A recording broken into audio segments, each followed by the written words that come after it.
Hello everyone, welcome to Okul, India के सबसे affordable learning platform में आप सभी लोगों का एक बार फिर से बहुत बहुत स्वागत है। आइए अपने इस full course on environment by Shankar IAS academy के कोर्स को हम लोग आगे बढ़ाएंगे। और इस कोर्स में अभी तक हम लोग जो है इस बुक के चैप्टर नंबर 14 तक जो है, जहां पर हम लोगों ने मरीन ऑर्गेनिज्म वगैरह के बारे में बात की थी, उससे पहले हम लोगों ने जो टेरेस्ट्रियल ऑर्गेनिज्म है या जो बाकी एक्वेटिक ऑर्गेनिज्म वगैरह थे उन सब के बारे में हम लोगों ने बात कर ली है। ठीक है, आज से हम लोग जो है चैप्टर 15 स्टार्ट करने वाले हैं, जो रहेगा about the protected area network. ठीक है, प्रोटेक्टेड एरिया नेटवर्क का बेसिकली जैसे आप लोगों को पता होगा कि कुछ एरियाज होते हैं, national park, wild life sanctuaries, इस तरीके के जो एरियाज होते हैं वहां पर कुछ प्रोटेक्शन होती है, उसको प्रोटेक्टेड एरियाज नेटवर्क बोला जाता है। और उसी के बारे में इस चैप्टर में हम लोग बात करेंगे। और इसके कुछ इनिशिएटिव्स हैं, यानी कि कुछ नेशनल लेवल पर कुछ इनिशिएटिव्स लिए गए हैं, कुछ ग्लोबल लेवल पर इनिशिएटिव्स लिए गए हैं, तो उन्हीं के बारे में हम लोग इस चैप्टर में बात करेंगे। ठीक है, चैप्टर थोड़ा सा लंबा है तो इसको मल्टीपल पार्ट्स में लेकर हम लोग चलेंगे। और आज हम लोग जो है इस लेक्चर में इस चैप्टर के पार्ट 1 को कंटिन्यू करेंगे। ठीक है, तो आगे बढ़ने से पहले मैं आप सभी लोगों से एज यूजुअल फिर से एक बार रिक्वेस्ट करना चाहूंगा कि जो लोग इस कोर्स को, इस वीडियो सीरीज को फॉलो कर रहे हैं, जिनको ये पसंद आ रही है, वो ज़्यादा से ज़्यादा वीडियोस को लाइक करें, ज़्यादा से ज़्यादा शेयर करें अपने दोस्तों के साथ, कलीग्स के साथ, ताकि हमारे इन कोर्सेज का जो फ़ायदा है वो ज़्यादा से ज़्यादा लोगों तक पहुंच सके, ये कोर्सेज ज़्यादा से ज़्यादा लोगों तक पहुंच सके और ज़्यादा से ज़्यादा लोगों तक इसकी जो हेल्प है वो उन लोगों तक पहुंच सके। ठीक है, और बाकी जो लोग चैनल पर नए हैं, जिन्होंने अभी तक हमारे चैनल को सब्सक्राइब नहीं किया है, उन लोगों से भी मैं रिक्वेस्ट करूंगा कि आप लोग चैनल को ज़रूर सब्सक्राइब कर लें और बेल आइकन प्रेस करना ना भूलें, ताकि हमारी तरफ से जब भी कोई नया वीडियो पोस्ट हो तो उसकी नोटिफिकेशन जो है आप लोगों तक सबसे पहले पहुंच जाए। और साथ ही साथ अगर आप लोग इस पूरे के पूरे वीडियो सीरीज का जो फुल कोर्स है, यानी कि वहां पर आपको सारे के सारे वीडियोस बिना किसी ऐड वगैरह के ऐड फ्री कंटेंट मिल जाएगा, साथ ही साथ चैप्टर वाइज नोट्स आप लोगों को मिल जाएंगे पीडीएफ के फॉर्म में, जिसको आप डाउनलोड कर सकते हैं, बाद में रिवीजन वगैरह कर सकते हैं, और क्विजेस जो है वो भी अपडेट किए जाएंगे। तो उन सब के लिए आपको क्या करना क्या है, नीचे डिस्क्रिप्शन बॉक्स में एक लिंक दिया हुआ है जो हमारी वेबसाइट का लिंक है, वहाँ फुल कोर्स आप लोगों के लिए अवेलेबल है, बहुत ही अफोर्डेबल रेट्स में वो कोर्स अवेलेबल है, उसका लिंक के थ्रू आप लोग जाके वहाँ पर कोर्स में एनरोल कर सकते हैं। ठीक है, तो फिलहाल चलिए स्टार्ट करते हैं आज का जो ये चैप्टर है, that is chapter number 15 on protected areas network, और पार्ट 1 के साथ।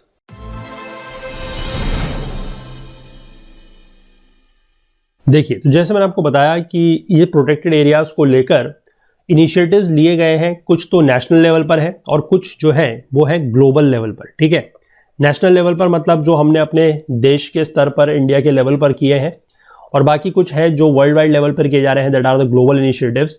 ग्लोबल इनिशिएटिव्स के बारे में हम इसी कोर्स में, या आप कह सकते हैं कि इसी चैप्टर में आगे जाके लेटर इन दिस चैप्टर इसके बारे में हम लोग पढ़ेंगे। फिलहाल हम लोग जो है आज बात करने जा रहे हैं अबाउट दी नेशनल इनिशिएटिव्स। ठीक, तो नेशनल इनिशिएटिव्स में सबसे पहला जो है that is about the protected areas. ठीक है, प्रोटेक्टेड एरियाज क्या होते हैं, कौन कौन से होते हैं, कितने हैं, इन सब के बारे में हम लोग जानेंगे। तो सबसे पहले देखिए, the adoption of a national policy for wild life conservation in 1970, 1970 में एक national policy for wild life conservation जो है उसको अडॉप्ट किया गया था, और उसी के बाद एक एक्ट बनाया गया था, that was the wild life protection act in 1972। ठीक है, WPA 1972 भी इसको बोलते हैं, वाइल्ड लाइफ प्रोटेक्शन एक्ट 1972, काफी इंपॉर्टेंट ये एक्ट है।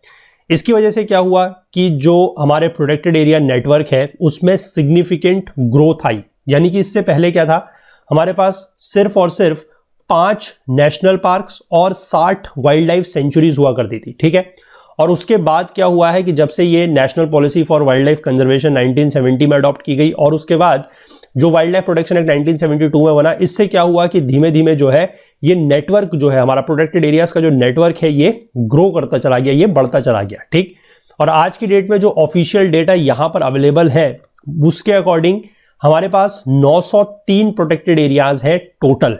ठीक है, 903 प्रोटेक्टेड एरियाज है जिनका ज्योग्राफिकल एरिया है 5.02%, यानी कि कंट्री का, जो हमारा देश है इंडिया, उसका 5.02% जो है वो क्या है, प्रोटेक्टेड एरियाज है। ठीक, protected areas of India as on December 2019। ठीक है, मतलब 2019 के दिसंबर तक का जो डेटा गवर्नमेंट की वेबसाइट पर अवेलेबल है उसके अकॉर्डिंग चीजें ये हैं। जो 2020 में रीसेंट डेवलपमेंट्स हुए होंगे, जो आपके आने वाले एग्जाम में इंपॉर्टेंट हो सकते हैं, वो आप करंट अफेयर से कवर कर रहे हैं। आई होप, मैंने आपको पहले ही बताया है कि जो रीसेंट चीजें हैं वो आप करंट अफेयर से कवर करते रहिए। और अगर पॉसिबल हो सकेगा तो जब ये पूरा का पूरा कोर्स हमारा इस बुक का कवर हो जाएगा तो उसके बाद हम कुछ चैप्टर्स आप लोगों के लिए एडिशनल बना के आपको जो रीसेंट डेवलपमेंट्स के नाम पर होंगे वो आपको हम प्रोवाइड जरूर करेंगे, ठीक है, इफ पॉसिबल अगर होगा। लेकिन तब तक आप लोग जो है साथ के साथ अगर आपको कहीं से भी आप करंट अफेयर्स डेली का न्यूज़पेपर कवर कर रहे हैं, किसी भी मैगजीन के तहत कवर कर रहे हैं, जो भी है, अगर आपको कोई रीसेंट डेवलपमेंट मिलता है तो आप उसको साथ के साथ जो भी मतलब टॉपिक से लिंक हो रहा है उसके साथ आप उसको नोट डाउन कर सकते हैं, ठीक। तो फिलहाल यहाँ पर जो गवर्नमेंट की वेबसाइट पर डेटा अवेलेबल है दिसंबर 2019, उसके अकॉर्डिंग जो प्रोटेक्टेड एरियाज का नेटवर्क है वो कितना है, 903 प्रोटेक्टेड एरियाज है और कंट्री का 5.02% यानी कि 5.02% जो है ज्योग्राफिकल एरिया या भौगोलिक क्षेत्र वो प्रोटेक्टेड एरियाज के अंतर्गत आता है, ठीक। अब प्रोटेक्टेड एरियाज में सबसे पहली बात यह है कि क्या क्या चीजें होती हैं, ठीक है, या कौन कौन से एरियाज होते हैं। तो उसके अंदर 4 एरियाज आते हैं, that is first is national park, second is wild life sanctuaries, तीसरा है कंजर्वेशन रिजर्व और चौथा है कम्युनिटी रिजर्व्स, ठीक है। तो सबसे पहला सवाल या सबसे पहली स्टेटमेंट फॉर्म में जो यूपीएससी की आदत रही है क्वेश्चन पूछने की, आपको ध्यान रखना है 903 नेशनल प्रोटेक्टेड एरियाज 5.02% कवर करता है और प्रोटेक्टेड एरियाज के अंदर ये 4 एरियाज आते हैं, ठीक है, that is national park, wild life sanctuary, conservation reserve और कम्युनिटी रिजर्व्स, ठीक है। अभी कितने कितने हैं ये भी आप थोड़ा सा नंबर ध्यान रख लीजिएगा, ठीक है, कि नेशनल पार्क जैसे 101 है। अभी थोड़ा सा इस पे अगर आप इंटरनेट वगैरह पे डेटा देखेंगे तो कहीं पर जो है वो नंबर ऊपर नीचे रहता है, ठीक है ना। हर वेबसाइट अपने अपने हिसाब से जो है वो चीज़ों को इंटरप्रेट करती है, एनालाइज करती है और डेटा जो है वो थोड़ा बहुत ऊपर नीचे होता है। पर as per this data national parks are 101, 101 national park है। क्यों है, इसके आगे स्टार लगाया है, क्यों लगाया है, देखिए इसमें लिखा गया है कि पहले क्या थे, 3 बटन आइलैंड्स हुआ करते थे, बटन आइलैंड नेशनल पार्क। कौन कौन से, नॉर्थ बटन, मिडिल बटन और साउथ बटन, ठीक है, कहां के, अंडमान एंड निकोबार आइलैंड्स के। इनको जो है रानी झांसी मरीन नेशनल पार्क जो है ये भी कहां है, अंडमान एंड निकोबार में ही है, ठीक है ना। इसके साथ क्या कर दिया गया है, मर्ज कर दिया गया है। तो पहले ये 104 होते थे, अब इन 3 को जो है इसके साथ मर्ज कर दिया गया है तो ये 101 हो गए, ठीक। एरिया आप यहां से देख सकते हैं कितना है इसका, किलोमीटर स्क्वायर में टोटल एरिया, और कवरेज जो है वो 1.23% करता है नेशनल पार्क्स, ठीक। इसके बाद वाइल्ड लाइफ सेंचुरीज जो है वो एरिया में भी सबसे ज्यादा है, नंबर में भी सबसे ज्यादा है और एरिया भी सबसे ज्यादा कवर करती है, दैट इज 3.64%, ठीक। कंजर्वेशन रिजर्व सबसे कम है 86, ठीक है, लेकिन एरिया के बारे में देखें, अगर हम एरिया के रिस्पेक्ट में कंपेयर करें तो कम्युनिटी रिजर्व सबसे कम एरिया कंस्टिट्यूट करते हैं, ठीक। यहां पर थोड़ा सा जो है डेटा को आप देख लीजिएगा, ठीक है। मतलब आपको एग्जैक्टली ये डेटा याद रखने की जरूरत नहीं है, याद रखने की जरूरत यह है कि वाइल्ड लाइफ सेंचुरीज सबसे ज्यादा है, कंजर्वेशन रिजर्व्स नंबर में सबसे कम है, लेकिन एरिया वाइज जो सबसे कम कवर कर रहा है वो है आपका कम्युनिटी रिजर्व्स, ठीक। टोटल प्रोटेक्टेड एरियाज का मैंने आपको दिखा दिया, 903 एरिया यहां पर दिया गया है, 5.02% कंट्री का एरिया ये कवर करते हैं, ठीक है। मैं फिर से आपको यहां पर एक बार क्वेश्चन दे देता हूं कि 2019 तक का ये डेटा है। 2020 में जो भी रीसेंट डेवलपमेंट हुए हैं, अगर आपने अपने करंट अफेयर्स से कहीं पर भी कवर कर रहे हैं तो आप उसको साथ के साथ नोट डाउन करिए। अदरवाइज जो भी अगर पॉसिबल हो सकेगा तो इस कोर्स के एंड में जब सारे के सारे चैप्टर्स कवर हो जाएंगे तो उसके बाद रीसेंट डेवलपमेंट्स के नाम पर हम लोग जो है कुछ आप लोगों को एक्स्ट्रा जो भी रीसेंट डेवलपमेंट्स हुए हैं 2020 में उसके लिए कुछ ना कुछ जरूर प्रोवाइड करेंगे, ठीक है, may be in the form of videos, may be in the form of notes, whatever it is, ठीक है। इसके बाद ये जो नेटवर्क है, किसका नेटवर्क है, प्रोटेक्टेड एरियाज का जो नेटवर्क है, ये कुछ नेशनल कंजर्वेशन प्रोजेक्ट्स के तहत क्या हुआ है और भी ज्यादा स्ट्रेंथन हुआ है, यानी कि इसको मजबूती मिली है। और कौन कौन से ऐसे प्रोजेक्ट हैं, जैसे कि टाइगर को लेकर प्रोजेक्ट बनाया गया था, प्रोजेक्ट टाइगर, ठीक। इसके बाद एलिफेंट को लेकर बनाया गया है, प्रोजेक्ट एलिफेंट, क्रोकोडाइल को लेकर है, crocodile breeding and management project etcetera. तो ये कुछ प्रोजेक्ट्स के तहत भी क्या है, ये प्रोटेक्टेड एरिया नेटवर्क जो है वो क्या हुआ है, उसको और ज्यादा मजबूती मिली है, वो स्ट्रेंथन हुआ है, ठीक। इसके बाद एक एक करके ये जितने भी प्रोटेक्टेड एरियाज हैं इनके बारे में हम लोग थोड़ा सा डिटेल में जानेंगे।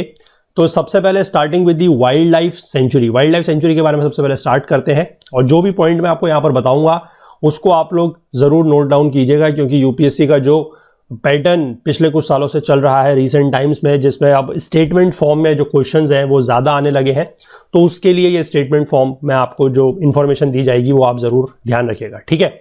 सबसे पहली बात यह है कि the wild life protection act of 1972, that is your WPA 1972 जो है, that provided for the declaration of certain areas by the state government as wild life sanctuaries if the area was thought to be of adequate ecological, geomorphological and natural significance। ठीक, यहां पर जो 2 point important है याद रखने वाले वो ये है कि वाइल्ड लाइफ सेंचुरी को डिक्लेयर करता कौन है। सबसे पहली बात तो यह है, डिक्लेयर करा जाता है बाय द स्टेट गवर्नमेंट। ठीक, स्टेट गवर्नमेंट इसको डिक्लेयर करेगा और ये डिक्लेयर करने की पावर कहां से आती है? That power is derived from wild life protection act और WPA 1972। ठीक है, ये 2 पॉइंट आप यहां से याद रखिएगा। अब किस एरिया को जो है वो वाइल्ड लाइफ सेंचुरी घोषित किया जा सकता है, डिक्लेयर किया जा सकता है? किसी भी ऐसे एरिया को जो सरकार को लगता है कि इकोलॉजिकल, जियोमॉर्फोलॉजिकल या नेचुरल सिग्निफिकेंस का एरिया है उसको। ठीक है, जियोमॉर्फोलॉजी क्या होती है? जियोमॉर्फोलॉजी बेसिकली जो लैंडफॉर्म्स वगैरह होते हैं उसके बारे में, ठीक है ना, अलग अलग तरीके के जियोमॉर्फोलॉजिकल लैंडफॉर्म्स के बारे में हम लोग जो है ज्योग्राफी में पढ़े हुए हैं और इसीलिए मैं आपको इस कोर्स की स्टार्टिंग से ही बोल रहा हूं कि या तो आप ज्योग्राफी को पहले कवर कीजिए then you come to this subject, और या फिर आप उसको साथ साथ पढ़िए। ठीक है, क्योंकि अदरवाइज कुछ इस तरीके के टर्म्स वगैरह हैं जो मैं आपको पहले से ही बता रहा हूं कि अगर आप ज्योग्राफी पढ़ के इस कोर्स को पढ़ेंगे तो आपको बहुत अच्छे से समझ में आ जाएगी। ठीक, चलिए वाइल्ड लाइफ सेंचुरी के बारे में आगे देखिए। 553 एग्जिस्टिंग वाइल्ड लाइफ सेंचुरीज है कंट्री में, covering an area of 119,776 square kilometre, 3.64% of the geographical area of the country है। और फिर से वही बात है कि दिसंबर 2019 तक का नेशनल वाइल्ड लाइफ डेटाबेस का ये डेटा आप लोगों के सामने है। ठीक है, अब यहां पर देखिए जो ये list of wild life sanctuaries है एज ऑन दिसंबर 2019, ये सारा का सारा यानी कि 553 वाइल्ड लाइफ सेंचुरीज का डेटा मैंने आप लोगों के लिए यहां पर वेबसाइट से लाके रखा हुआ है। ठीक, आप यहां पर देख सकते हैं सारे के सारे 553 वाइल्ड लाइफ सेंचुरीज आपको मिल जाएंगी, लेकिन क्या आपको ये सारी की सारी याद रखनी है? ठीक है, तो सवाल ये है कि सारी की सारी याद रखनी है, जवाब है बिल्कुल भी नहीं। ठीक है, सारी की सारी याद नहीं रखनी है और याद रखने से कोई फायदा भी नहीं है, क्योंकि इस तरीके के जो सवाल हैं वो नहीं पूछे जा सकते हैं। ठीक है, नहीं पूछे जाते हैं, पूछे जाएंगे भी नहीं।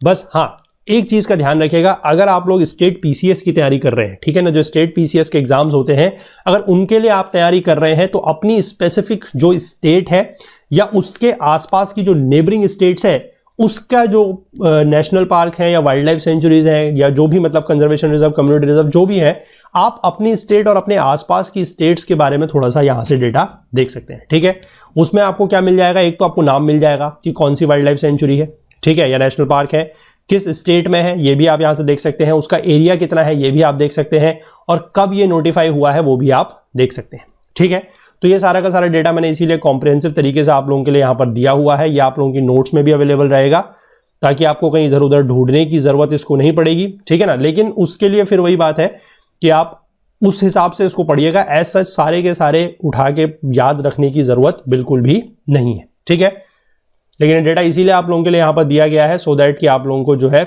इधर उधर कहीं और ढूंढने की जरूरत ना पड़े, और गवर्नमेंट की ऑफिशियल वेबसाइट से ये डेटा लिया गया है, तो इसमें एज सच यह है कि जो भी डेटा यहां पर दिया गया है उसी को आप सही मान के चलेंगे। ठीक है, चलिए आगे देखते हैं। इसमें 553 वाइल्ड लाइफ सेंचुरीज के बारे में यहां पर दिया गया है। ठीक है, तो ये सारा का सारा आप यहां से चाहें तो देख सकते हैं। चलिए इसके बाद हम बात करते हैं नेशनल पार्क्स को लेकर, यानी कि जो दूसरा कैटेगरी ऑफ प्रोटेक्टेड एरियाज हैं, that is your national park. अब नेशनल पार्क को जो डिक्लेयर करने की पावर आती है वो भी यहीं से आती है। कहां से? That is your wild life protection act of 1972 से। ठीक, डिक्लेयर कौन करेगा? फिर से वही बात है, स्टेट गवर्नमेंट डिक्लेयर करेगा in addition to the declaration of wild life sanctuaries. यानी कि पावर जो डिराइव होती है नेशनल पार्क के लिए भी और वाइल्ड लाइफ सेंचुरी के लिए भी, दोनों के लिए यहीं से है। That is wild life protection act of 1972, और डिक्लेयर भी सेम अथॉरिटी करती है, that is your state government. ठीक, national parks are declared in areas that are considered to be of adequate ecological, geomorphological and natural significance. वही same चीज है, although within the law, यानी कि ये law कौन सा है? दैट इज योर WPA 1972 का जो लॉ है, इसके अंतर्गत जो डिफरेंस है किसमें? In the conservation value of a national park from that of a sanctuary is not specified. ये चीज का ध्यान रखिएगा। ठीक है, क्योंकि आपने यहां पर देखा, मैंने आपको बताया भी कि इसको जो डिक्लेयर करने की पावर है वो कहां से आती है? दैट इज योर WPA 1972 से, लेकिन इनके जो कंजर्वेशन वैल्यू है, यानी कि कहां पर कितना कंजर्वेशन करना है और अंतर क्या है बेसिकली नेशनल पार्क और वाइल्ड लाइफ सेंचुरी के बीच में अंतर क्या है, डिफरेंस क्या है, वो इस एक्ट में मेंशन नहीं किया गया है। ठीक, अभी डिफरेंस क्या है उसको हम आगे जाके समझेंगे, लेकिन यहां पर आप समझ जाइए कि डिफरेंस मेंशन नहीं किया गया। स्टेटमेंट फॉर्म में क्वेश्चन आ सकता है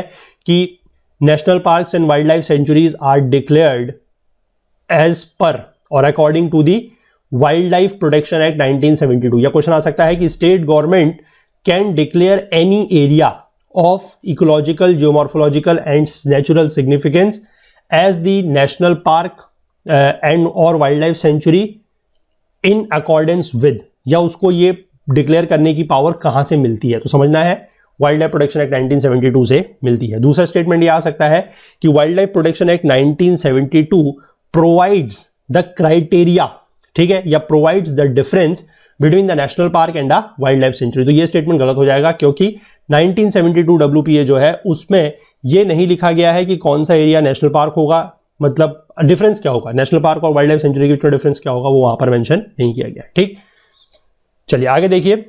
आज की डेट में अगर हम बात करें तो हमारे पास 101 एग्जिस्टिंग नेशनल पार्क्स हैं जिनका एरिया दिया गया है इतना, that is 40,564, 40,564 square kilometre, 1.23% of the geographical area of the country है। फिर से मैं आपको ध्यान दिलाऊंगा कि दिसंबर 2019 का नेशनल वाइल्ड लाइफ डेटाबेस का ये डेटा है। ठीक, तो यहां पर फिर से वही सारे के सारे जो भी हैं 101 नेशनल पार्क्स वो यहां पर डिटेल दी गई है।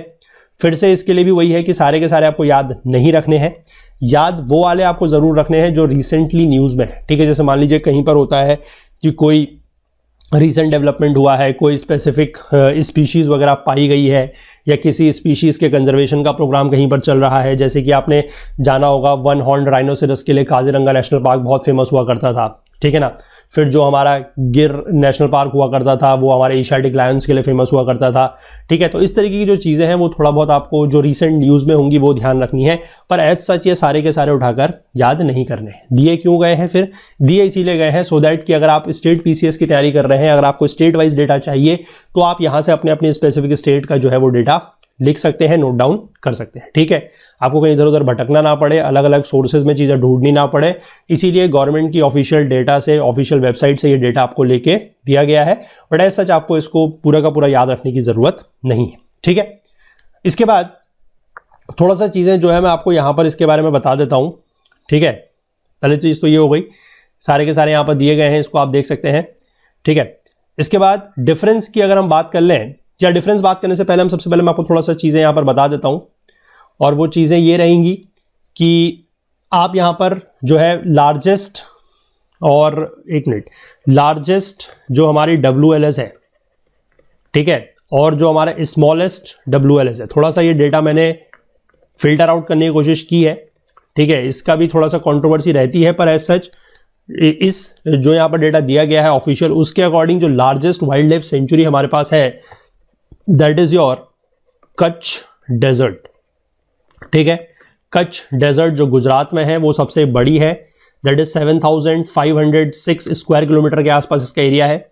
और स्मॉलेस्ट जो वाइल्ड लाइफ सेंचुरी है इसको लेकर कंट्रोवर्सी काफ़ी सारी है। ठीक है, क्योंकि कंट्रोवर्सी इन द सेंस क्योंकि डेटा स्पेसिफिक बहुत ज़्यादा नहीं है। ठीक है, that is your row island करके भी है, देन वी हैव पित्ती है। ठीक है, रो आइलैंड जो है आपका that is in Andaman and Nicobar.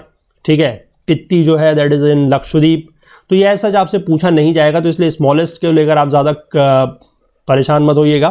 ठीक है, लार्जेस्ट आप ध्यान रख लीजिएगा, that is your Kutch desert in Gujarat. ठीक है, और सबसे जो ओल्डेस्ट है that is your oldest WLS, जो सबसे पहले डिक्लेयर किया गया था, दैट इज योर बेसिकली, ये मैं आपको नाम बताता हूँ, दैट इज योर वेदांथंगल। ठीक है, वेदांथंगल इन तमिलनाडु। ठीक है, इन तमिलनाडु, और ये डिक्लेयर हुआ था 1936 में। ठीक है, 1936 में डिक्लेयर हुआ था। ये ओल्डेस्ट वाइल्ड लाइफ सेंचुरी है। ठीक है ना। इसके बाद अगर मैं नेशनल पार्क्स को लेकर आपको डेटा बताऊं, यहाँ पर थोड़ा सा, यहाँ पर आप नेशनल पार्क को लेकर भी डेटा नोट डाउन कर सकते हैं। इसमें एज सच जो है वो कंट्रोवर्सी कम है, तो ये डेटा आप जरूर ध्यान रखिएगा। लार्जेस्ट नेशनल पार्क जो है हमारा that is in Hemis national park in Himachal Pradesh. ठीक है, हिमाचल प्रदेश में है। इसका एरिया है लगभग 3,350 स्क्वायर किलोमीटर। और जो स्मॉलेस्ट है, स्मॉलेस्ट नेशनल पार्क जो है, ठीक है, वो कौन सा है, that is your fossil national park in Madhya Pradesh, ठीक है। एमपी में है fossil national park, that is 0.27 square kilometre, ठीक है। और ओल्डेस्ट की अगर हम बात कर ले, that is your oldest NP national park की बात कर ले तो ये सब आप लोगों को पता ही होगा, बहुत कॉमन है, that is your Corbett national park इन उत्तराखंड, ठीक है। कॉर्बेट नेशनल पार्क उत्तराखंड में जो है ये सबसे छोटा है, सबसे पुराना है, ठीक है, सबसे पुराना है, 1936 में इसको डिक्लेयर किया गया था, ठीक है।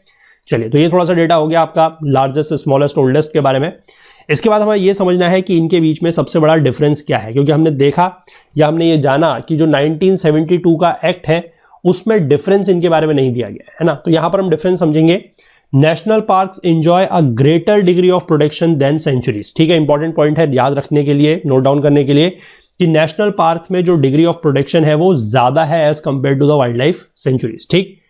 Certain activities which are regulated in sanctuaries, ठीक है।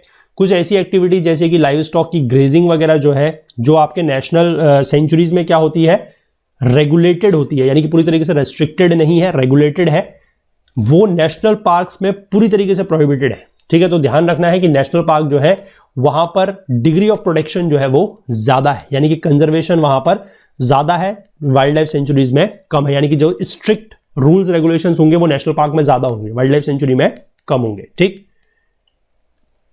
इसीलिए आपने एक चीज का और भी नोट डाउन किया होगा कि वाइल्ड लाइफ सेंचुरी एक बहुत बड़ा एरिया होता है, उसके अंदर जो है बहुत सारी अलग अलग नेशनल पार्क्स हो सकते हैं, ठीक है ना।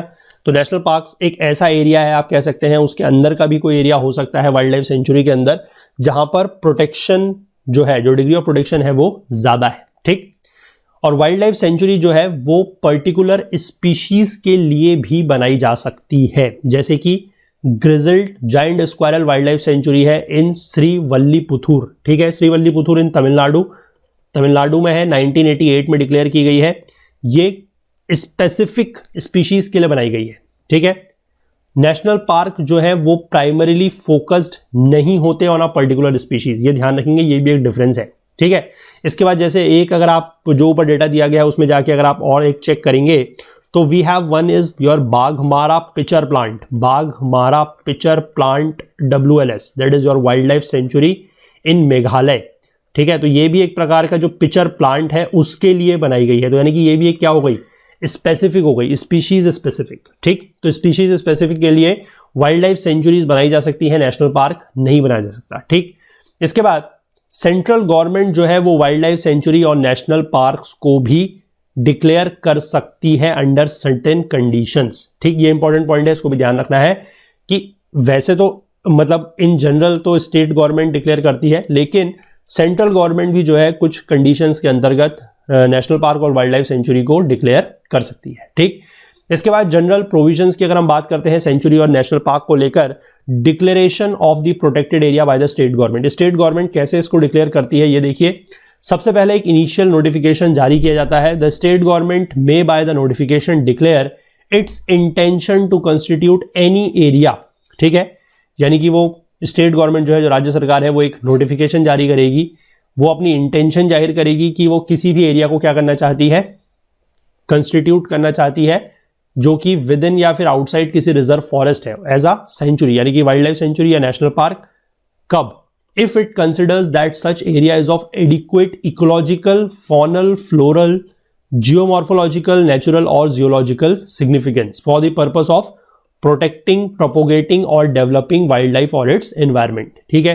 तो इसलिए क्या होगा, अगर स्टेट गवर्नमेंट को लगता है कि कोई भी ऐसा एरिया जो रिजर्व फॉरेस्ट के अंदर है या उसके बाहर भी हो सकता है, ठीक है, adequate ecological, faunal, floral, geomorphological, natural या फिर जूलॉजिकल सिग्निफिकेंस का एरिया है, और वाइल्ड लाइफ और उसके एनवायरमेंट को प्रोटेक्ट, प्रोपोगेट और डेवलप करने के लिए अगर एरिया उसको लगता है, तो स्टेट गवर्नमेंट जो है बाय नोटिफिकेशन ये डिक्लेयर कर सकती है कि वो ऐसे एरिया को क्या घोषित करना चाहती है, क्या डिक्लेयर करना चाहती है, नेशनल पार्क या फिर वाइल्ड लाइफ सेंचुरी, ठीक। ये तो हो गया इनिशियल नोटिफिकेशन में। उसके बाद एक फाइनल नोटिफिकेशन जारी किया जाएगा after the initial notification has been issued and the period for preferring claims has elapsed. क्योंकि देखिए, अब किसी भी एरिया को अगर स्टेट गवर्नमेंट चाहती है नेशनल पार्क या वाइल्ड लाइफ सेंचुरी बनाना, तो जरूरी तो नहीं है कि वो पूरा का पूरा एरिया खाली हो, वहां पर कोई भी ह्यूमन सेटलमेंट्स वगैरह ना हो या इस तरीके की कोई एक्टिविटीज ना हो।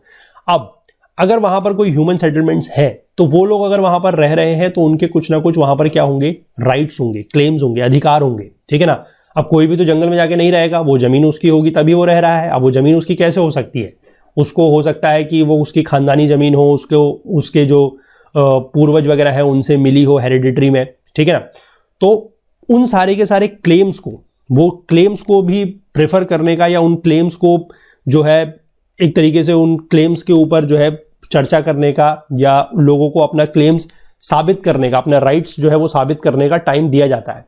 अगर जब ये सारा का सारा प्रोसीजर हो जाता है, यानी कि जब इनिशियल नोटिफिकेशन जारी कर दिया, उसके बाद जो प्रेफरिंग क्लेम्स है उसका जो पीरियड है, वो जो उसका टाइम है वो खत्म हो गया, उसके बाद क्या करेगा, स्टेट गवर्नमेंट एक नोटिफिकेशन जारी करेगा specifying the limits of the area which shall be comprised within the sanctuary and declare that the said area shall be a sanctuary और a national park from such date as may be specified in the notification. तो important बात आपको यहां पर ध्यान रखने वाली यह है कि स्टेट गवर्नमेंट जो है वो 2 प्रकार की नोटिफिकेशन या 2 बार नोटिफिकेशन जारी करती है।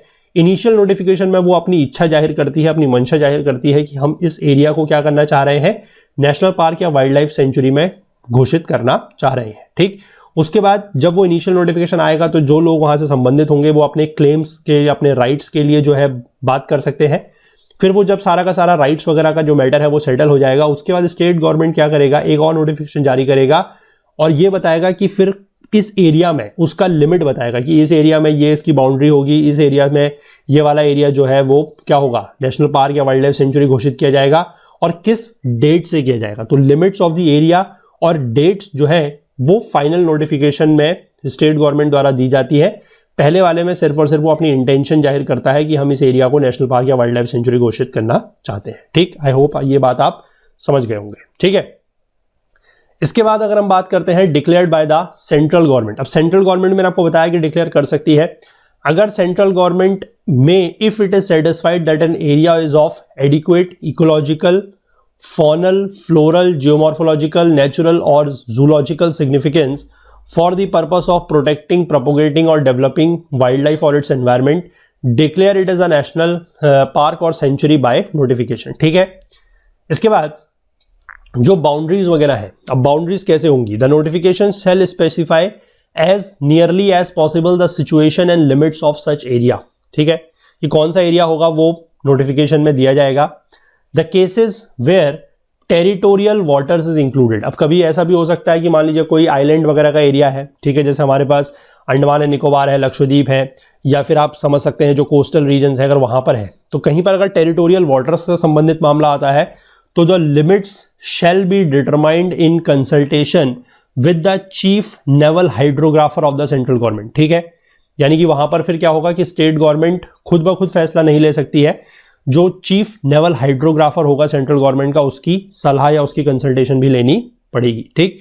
After taking adequate measures to protect the occupational interest of the local fisherman, यानी कि वहां के जो लोकल फिशरमैन हैं, जो मछुआरे हैं, उनके ऑक्यूपेशनल राइट्स, क्योंकि उनका क्या है, अब जो कोस्टल रीजन्स में रहने वाले लोग हैं या जो फिशरमैन वगैरह हैं, वो सारा का सारा क्या है, उनकी जो आजीविका है, जो लाइवलीहुड है, जो ऑक्यूपेशन है, वो सिर्फ और सिर्फ किसमें, फिशिंग पे ही निर्भर है। अब अगर आप उस एरिया को क्या है, प्रोटेक्टेड एरिया घोषित कर देते हैं, नेशनल पार्क या वाइल्ड लाइफ सेंचुरी घोषित कर देते हैं, तो उन लोगों का बेचारों का क्या होगा, है ना, क्योंकि फिर उनके तो रोजी रोटी छिन जाएगी। तो उसको ध्यान में रखते हुए, उसके प्रोटेक्शन को ध्यान में रखते हुए, उनके जो भी राइट्स हैं, जो क्लेम्स हैं, उसको सेटल करने के बाद फिर क्या होगा, उसको नेशनल पार्क, ये वो जो एरिया होगा, जो टेरिटोरियल वाटर से इंक्लूडेड एरिया होगा, उसको प्रोटेक्टेड एरिया में शामिल किया जा सकता है। लेकिन वो सारा का सारा जो है ये चीफ नेवल हाइड्रोग्राफर जो है, chief naval hydrographer of the central government की कंसल्टेशन के बाद ही किया जा सकता है, ठीक।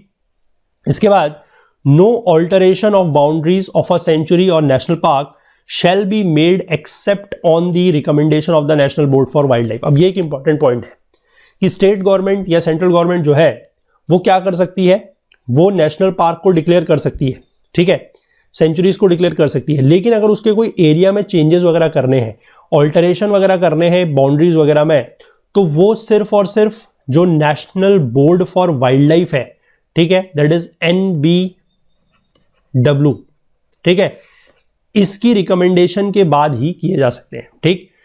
The amendment act of 1991 provided for the inclusion of territorial waters in areas to be declared as sanctuaries for the protection of off shore marine flora and fauna. तो 1991 का जो एक्ट आया था, जो उसका अमेंडमेंट था, उसके तहत जो है टेरिटोरियल वाटर्स का इंक्लूजन जो है इन प्रोटेक्टेड एरियाज में इंक्लूड किया गया है।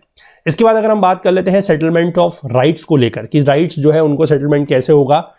The state government shall make alternative arrangements required for making available fuel, fodder and other forest produce to the persons affected in terms of their rights as per the government records. अब वही बात है कि जो लोग अगर वहां पर रह रहे हैं, ठीक है, कि किसी जंगल में या किसी उसके आसपास के किसी एरिया में, फॉरेस्ट में अगर कोई लोग रह रहे हैं, तो वो फॉरेस्ट से क्या लेते होंगे, अपना फ्यूल ले सकते हैं, यानी कि लकड़ी वगैरह ले जाते होंगे, अपने जो उनके कैटल वगैरह हैं उनके लिए फॉरेस्ट फॉर्डर वगैरह ले जाते होंगे, चारा वगैरह, ठीक है, और बाकी कुछ जो फॉरेस्ट प्रोड्यूस है वो भी ले जाते होंगे। अब अगर आपने वो पूरा का पूरा एरिया जो है प्रोटेक्टेड एरिया, नेशनल पार्क या वाइल्ड लाइफ सेंचुरी घोषित कर दिया, तो इन बेचारों लोगों का क्या होगा, ठीक है। तो जो लोग उनसे संबंधित हैं, जो अफेक्टेड पर्सन हो सकते हैं, उनके राइट्स को ध्यान में रखते हुए स्टेट गवर्नमेंट को जरूरी है कि वो उनके लिए कुछ ऑल्टरनेटिव अरेंजमेंट्स करें, ठीक है, कुछ वैकल्पिक व्यवस्थाएं वगैरह बनाएं, सो दैट कि उन लोगों को भी क्या है तकलीफ ना हो। तो इसके लिए क्या है, स्टेट गवर्नमेंट जो है एक ऑफिसर को अपॉइंट करते हैं जिसको बोला जाता है कलेक्टर, ठीक है, और ये कलेक्टर है अंडर द एक्ट मतलब वही WPA का जो एक्ट है उसके अंतर्गत कलेक्टर नाम का एक व्यक्ति है या ऑफिसर है, अधिकारी है, जिसको स्टेट गवर्नमेंट क्या करेगी, अपॉइंट करेगी to inquire into and determine the existence, nature and extent of rights of any person in or over the land comprise within the sanctuary national park which is to be notified. यानी कि अब ये काम जो है वो state government खुद नहीं करेगी, वो कलेक्टर नाम का एक व्यक्ति होगा, एक अधिकारी होगा, जिसको ये जिम्मेदारी सौंपी जाएगी कि वो इन लोगों के राइट्स के संबंध में जो भी बातें हैं कि कौन सा एरिया इनके लोगों के राइट्स है, कितने लोग इफेक्टिव हैं, ऑल्टरनेटिव मैनेजमेंट वगैरह क्या है, वो सारा का सारा ये जो अधिकारी होगा, ऑफिसर होगा कलेक्टर नाम का, वो देखेगा, ठीक। इसके बाद after the issue of a notification for declaration of a protected area, no right shall be acquired in, on or over the land comprised within the limits of the area specified in such notification except by succession, testamentary और intestate, ठीक है। यानी कि इसके बाद किसी भी area को, जो प्रोटेक्टेड एरिया है, अगर उसको डिक्लेयर कर दिया गया है, ठीक है, यानी कि डिक्लेरेशन का जो नोटिफिकेशन है जब वो इशू कर दिया गया है, तो उसके बाद फिर उस एरिया में कोई भी और राइट्स जो हैं वो नहीं माने जाएंगे, किसी का भी और उस एरिया में क्या है कि कोई अधिकार नहीं रहेगा, ठीक है। मतलब जो भी उसको सक्सेशन, टेस्टामेंट्री या इंटेस्टेट के तहत मिला है वो तो ठीक है, अदरवाइज और किसी का भी कोई राइट्स वहां पर नहीं रहेगा, ठीक। इसके बाद ये जो राइट्स है, जो अधिकार है, उनका क्लेम्स कैसे किया जाएगा। In the case of a claim to a right in or over the land referred to, the collector shall pass an order admitting or rejecting the same in whole और in part. यानी कि अब लोगों को पता लग गया, जैसे स्टेट गवर्नमेंट ने पहली नोटिफिकेशन जारी करी कि इस एरिया को हम लोग जो है नेशनल पार्क या वाइल्ड लाइफ सेंचुरी घोषित करने वाले हैं, ठीक है। तो उसके बाद जो भी वहां से संबंधित लोग हैं उनको लगा कि हमारे जो अधिकार हैं वो छिन जाएंगे, हमारी जमीन वगैरह चली जाएगी, तो वो क्या करेंगे, वो फिर अपने जो राइट्स हैं, जो अपने अधिकार हैं, उनका क्लेम करने के लिए जो कलेक्टर होगा उसके पास जाएंगे। अब वो कलेक्टर क्या कर सकता है, वो उनके जो भी राइट्स हैं, जो उनका क्लेम है, उसको एडमिट भी कर सकता है, यानी कि उसको वो स्वीकार कर सकता है, मान सकता है, या फिर उसको वो पूरा का पूरा भी रिजेक्ट कर सकता है, या फिर उसके कुछ पार्ट्स को भी रिजेक्ट कर सकता है, ठीक। If such claim is admitted in whole और in part, the collector may either, collector क्या कर सकता है, exclude such land from the limits of the proposed sanctuary. तो कलेक्टर की जो पावर है वो ये है कि वो क्या कर सकता है, जब उसके बाद लोग आते हैं तो वो क्या कर सकता है, वो कहेगा कि ठीक है, आप लोगों का यहाँ पर अधिकार है, हम आप लोगों के लिए कुछ अल्टरनेटिव अरेंजमेंट भी नहीं कर पा रहे हैं, तो हम एक काम करते हैं कि ये जो एरिया है, जो आप लोगों से संबंधित एरिया है, उसको हम ये अपने प्रोटेक्टेड एरियाज का या प्रपोज सेंचुरी या नेशनल पार्क है उसके एरिया से अलग कर देते हैं, यानी कि आपके एरिया में क्या होगा, सेंचुरी या नेशनल पार्क नहीं होगा, ये कर सकता है, ठीक। अगला क्या कर सकता है, proceed to acquire such land और rights except whereby an agreement between the owner of such land or holder of rights and the government, the owner or holder of such rights has agreed to surrender his rights to the government, ठीक है। यानी कि ऐसा भी हो सकता है कि वो उस लैंड को एक्वायर कर भी सकता है, कब, अगर जो उस लैंड ओनर है, जो उस लैंड का मालिक है या जिसके भी वो अधिकार थे, अगर उसने अपनी वो लैंड या जो अपने राइट्स हैं, जो अधिकार है, वो सरकार को सरेंडर कर दिए हैं, ठीक। इन or over such land and the on payment of such compensation as is provided in the Land Acquisition Act 1895, 4। अगर कोई व्यक्ति ऐसा है जिसकी जमीन वहां पर थी, अगर वो उस जमीन को सरकार को सरेंडर कर देता है, बदले में सरकार उसको जो है कंपनसेशन दे देती है, तो तब भी उस जो कलेक्टर है वो क्या कर सकता है, उस एरिया को एक्वायर कर सकता है। ठीक, इसके बाद allow in consultation with the chief wildlife warden, ये एक व्यक्ति यहां पर नाम और आया है, that is chief wildlife warden. उसके बाद क्या हो सकता है, कलेक्टर ये भी कर सकता है कि चीफ वाइल्ड लाइफ वार्डन की कंसल्टेशन या सलाह से continuation of any right of any person in or over land any land within the limits of the sanctuary. अब यहां पर क्या अंतर है इसमें और पहले पॉइंट में, क्या अंतर है, पहले पॉइंट में तो क्या है कि वो उस लैंड को, जो उन लोगों से संबंधित जो जमीन है, लोगों की जो जमीन है, उसको वो प्रपोज्ड सेंचुरी यानी कि जहां पर नेशनल पार्क और वाइल्ड लाइफ सेंचुरी बनने वाली है वहां से अलग कर दे, यानी कि उस एरिया में नेशनल पार्क और वाइल्ड लाइफ सेंचुरी नहीं होगी। ठीक, एक चीज तो ये हो सकती है। तीसरे पॉइंट में यह है कि उस एरिया में वाइल्ड लाइफ सेंचुरी तो बनेगी, नेशनल पार्क तो बनेगा, लेकिन जो चीफ वाइल्ड लाइफ वार्डन है, इसकी सलाह से, इसकी कंसल्टेशन से उन लोगों को कुछ अधिकार भी वहां पर दिए जा सकते हैं कि ठीक है, हम आपके एरिया को नेशनल पार्क या वाइल्ड लाइफ सेंचुरी तो घोषित कर रहे हैं, लेकिन फिर भी आपके कुछ राइट्स वगैरह जो है वो यहां पर जारी रह सकते हैं। लेकिन ये जो राइट्स को कंटिन्यू करने की बात है वो कलेक्टर खुद नहीं कर सकता, ठीक है, मतलब अकेले नहीं कर सकता, in consultation with the chief wildlife warden उसको करना पड़ेगा। इसके बाद हम बात करेंगे कि प्रोटेक्टेड एरियाज में एंट्री कौन कौन कर सकता है। ठीक, नो पर्सन अदर देन, ठीक है, यानी कि यहां पर जो ये पर्सन दिए गए हैं इनके अलावा कोई भी वहां पर एंट्री नहीं कर सकता। कोई पब्लिक सर्वेंट ऑन ड्यूटी, कोई ऐसा पब्लिक सर्वेंट जो ड्यूटी में है वही जा सकता है। ठीक है, सारे के सारे पब्लिक सर्वेंट भी नहीं जा सकते। A person who has been permitted by the chief wildlife warden or the authorised officer to reside within the limits of the sanctuary और नेशनल पार्क, जो ऊपर वाले का तीसरा पॉइंट था कि चीफ वाइल्ड लाइफ वार्डन की consultation जो है कुछ लोगों को वहां पर राइट्स दिए जा रहे हैं, रहने के, रिसाइड करने के राइट्स दिए जा रहे हैं, तो वो लोग वहां पर रह सकते हैं।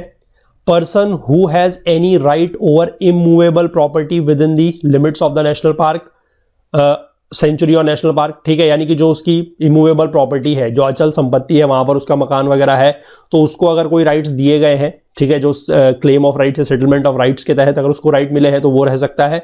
The person passing through the sanctuary और national park along a public highway, ठीक है, अगर कोई व्यक्ति किसी नेशनल पार्क या वाइल्ड लाइफ सेंचुरी के तहत अगर कोई पब्लिक हाईवे पास हो रहा है, तो उस पब्लिक हाईवे से पास होने वाले व्यक्ति को भी जो है परमिशन दी जा सकती है, लेकिन वो भी बिना परमिशन के नहीं जाएगा। ठीक है, the dependents of the person referred to in clause A, B और सी अबव, यानी कि ऊपर के जो ये 3 क्लॉज हैं, ठीक है ना, ये वाले जो 3 क्लॉज हैं, इनके जो भी लोग हैं, यानी कि कोई पब्लिक सर्वेंट है या जो भी ऐसे व्यक्ति हैं, उनसे संबंधित अगर उनके कोई डिपेंडेंट है, कोई आश्रित है, तो वो भी जा सकते हैं और बाकी कोई भी व्यक्ति वहां पर नहीं जा सकता। शेल एंटर और रिसाइड इन द सेंचुरी और national park accept under and in accordance with the conditions of a permit granted. तो ये ध्यान रखना है कि जो प्रोटेक्टेड एरियाज हैं, चाहे वो सेंचुरी है चाहे वो नेशनल पार्क है, बिना परमिट के कोई भी नहीं जा सकता। या तो आपके पास परमिट हो, या फिर आप इन किसी कैटेगरीज में आते हो कि आपको चीफ वाइल्ड लाइफ सेंचुरी ने वहां पर रहने के लिए दिया है, या फिर आपका इमूवेबल प्रॉपर्टी का राइट है,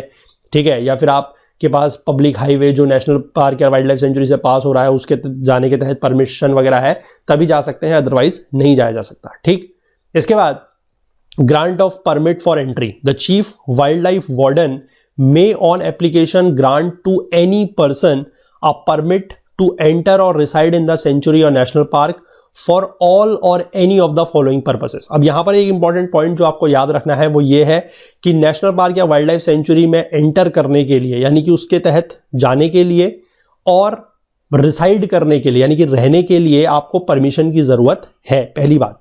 और परमिशन कौन देगा, ये भी इंपॉर्टेंट पॉइंट है, ध्यान रखना है, ये आपका स्टेट गवर्नमेंट नहीं दे रही है, ये आपका जो कलेक्टर था वो नहीं दे रहा है, ये परमिशन कौन देगा, चीफ वाइल्ड लाइफ वार्डन जो है वो देगा। तो ये भी एक बहुत ही ज्यादा, मैं कहूंगा क्या हो जाता है, एक इंपॉर्टेंट पर्सन हो जाता है, that is your chief wildlife warden, क्योंकि इसकी परमिशन के बिना जो है वो नेशनल पार्क या वाइल्ड लाइफ सेंचुरीज के अंदर परमिशन एंट्री या रेसिडेंस अलाउड नहीं है। ठीक, अब किस किस को ये दे सकता है कि ऐसा कोई भी व्यक्ति जो इन्वेस्टिगेशन या वाइल्ड लाइफ की स्टडी करना चाहता है, ठीक है, and purposes ancillary incidental thereto, ancillary मतलब या तो इस इन्वेस्टिगेशन या स्टडी या फिर उससे संबंधित या सहायक अगर कोई भी ऐसी एक्टिविटीज हैं उसके लिए, फोटोग्राफी के लिए अगर कोई व्यक्ति वहां पर जाना चाहता है तब भी उसको परमिशन दी जा सकती है, लेकिन बिना परमिशन के आपने कैमरा उठाया और आप जाके वहां पर वाइल्ड लाइफ फोटोग्राफी करना चाहते हैं तो वो नहीं कर सकते। ठीक, साइंटिफिक रिसर्च के लिए किया जा सकता है, टूरिज्म के लिए किया जा सकता है, transaction of lawful business with any person residing in the sanctuary. अब मान लीजिए कोई व्यक्ति है, ठीक है, वो वहां पर रह रहा है और आप चाहते हैं कि या आपको उस व्यक्ति के साथ कोई बिजनेस करना है तो तब भी आप वहां पर जा सकते हैं, लेकिन परमिशन की जरूरत पड़ेगी। ठीक, the chief wildlife warden shall be the authority who shell control, manage and maintain all protected areas. Important point है, ध्यान रखिएगा। चीफ वाइल्ड लाइफ वार्डन एक ऐसी अथॉरिटी है जो सारे के सारे प्रोटेक्टेड एरियाज को क्या करता है, कंट्रोल, मैनेज और मेंटेन। ठीक, the national board for wild life may make recommendations on the setting up of and management of national park, sanctuaries and other protected areas and on matters relating to the restriction of activities in those areas. ठीक है, यानी कि areas के setting up करने के लिए, management करने के लिए जो है वो कौन रिकमेंडेशन देगा, जो national board for wild life है वो देगा, और कौन कौन सी एक्टिविटीज वहां पर रेस्ट्रिक्टेड है उसको लेकर भी जो है national board of wild life जो है वही क्या करेगा, रिकमेंडेशन अपने देगा। और ऊपर मैंने आपको एक चीज और बताई थी कि बाउंड्रीज वगैरह का जो ऑल्टरेशन है वो भी इन्हीं के रिकमेंडेशन के तहत होता है। इसके बाद अगला है, the state board for wild life shall advise the state government on the selection and management of areas to be declared as protected areas। अब स्टेट गवर्नमेंट हमने सबसे पहला जो पॉइंट पढ़ा था वो ये था कि WPA 1972 के अंतर्गत